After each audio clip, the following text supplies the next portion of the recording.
एक छोटे से शांत गांव में तीन अच्छे दोस्त रहते थे। आरव, प्रतीक और सिया। आरव बहुत बहादुर था। प्रतीक थोड़ा मजाकिया और तेज दिमाग वाला था। और सिया सबसे समझदार थी। तीनों को रोमांचक कहानियां पढ़ना और नई जगहों की खोज करना बहुत पसंद था। एक दिन स्कूल से घर लौटते समय वे गांव के बाहर एक पुराने बरगद के पेड़ के पास से गुजर रहे थे। तभी प्रतीक का पैर किसी कांच की चीज से टकराया। अरे ये क्या है? प्रतीक ने झुककर कहा। जमीन में आधी दबी हुई एक पुरानी कांच की बोतल थी। जब उन्होंने बोतल निकाली और खोली तो उसके अंदर एक पुराना पीला पड़ा कागज था। वह एक खजाने का नक्शा था।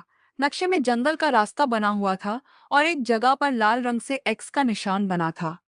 आरव की आंखें चमक उठी। यह जरूर किसी खजाने का नक्शा है। सिया ने नक्शे को ध्यान से देखते हुए कहा। लगता है यह नक्शा बहुत पुराना है। शायद जंगल की गुफा के पास खजाना छुपा है। तीनों ने तय किया कि वे अगली सुबह उस खजाने की खोज पर जाएंगे। अगले दिन सुबह सुबह तीनों दोस्तों ने अपने बैग में टॉर्च, पानी की बोतल, रस्सी और कुछ खाना रखा और जंगल की ओर निकल पड़े। जंगल में घुसते ही माहौल बदल गया। चारों तरफ ऊंचे ऊंचे पेड़, अजीब आवाजें और ठंडी हवा चल रही थी। प्रतीक थोड़ा डरकर बोला, अगर यहाँ सच में भूत हुआ तो? आरव हंसकर बोला, डरपोक मत बन, हम खजाना ढूंढने आए हैं। सिया नक्शा देखकर रास्ता बता रही थी।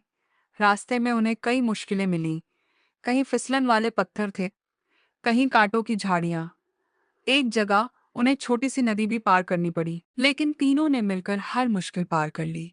करीब 1 घंटे बाद उन्हें सामने एक पुरानी गुफा दिखाई दी। गुफा बहुत अंधेरी और डरावनी लग रही थी। सिया ने टॉर्च जलाई और तीनों धीरे धीरे अंदर जाने लगे।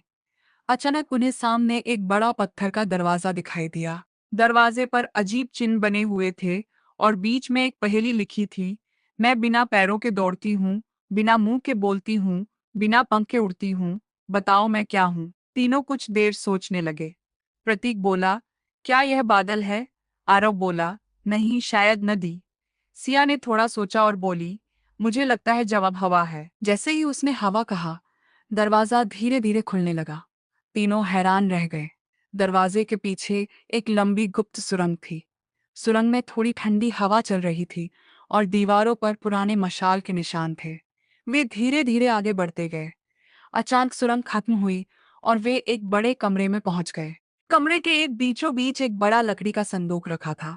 प्रतीक खुशी से चिल्लाया, हमें खजाना मिल गया। तीनों ने मिलकर संदूक खोला। अंदर सोने के सिक्के, पुराने गहने और चमकते हुए पत्थर थे। टॉर्च की रोशनी में वे बहुत चमक रहे थे। लेकिन खजाने के ऊपर एक पुरानी चिट्ठी भी रखी थी। चिट्ठी में लिखा था, अगर तुम यहाँ तक पहुंच गए हो तो तुम बहादुर और समझदार हो। असली खजाना सोना नहीं, बल्कि हिम्मत, दोस्ती और समझदारी है। तीनों दोस्त एक दूसरे को देखकर मुस्कुराने लगे। उन्हें समझ आ गया कि इस पूरे सफर में उनकी दोस्ती, हिम्मत और एक दूसरे की मदद ही सबसे बड़ा खजाना है। तीनों दोस्त खुशी खुशी गांव वापस लौट आए। उन्होंने अपने परिवार और गांव वालों को पूरी कहानी सुनाई। उस दिन के बाद उनकी यह खजाने वाली रोमांचक यात्रा पूरे गांव में मशहूर हो गई।